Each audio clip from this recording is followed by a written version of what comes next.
হ্যাঁ ভালো আছি, তুমি কেমন আছো? হ্যাঁ ভালো আছি। ভালো আছো না?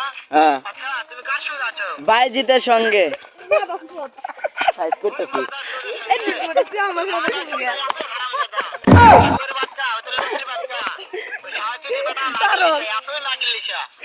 ওই হারামজাদার আমি সামনে পাইলে একটা এমন একটা চটকানি মারবো, শালা মাদারচোদ।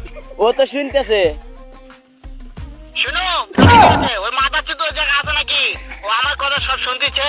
এই মাদার বোধ চোদের বেটাকে শান্তি বলা শুয়োরের বাচ্চা। ও বল আমি একটা এমন একটা চটকানি মারবো। আমি সটকারি মারবো বলে দেইনি বোধ মারবো তাই নাকি? ও শুয়োরের বাচ্চা আমাকে মারতে চায়। শুয়োরের বাচ্চাকে আমি দেখা সাক্ষাৎ হলে বলে শুয়োরের বাচ্চাকে আমি এমন চটকানি আই শুয়ারো চাই আনকি বলা আমার আই কেটে দিছে।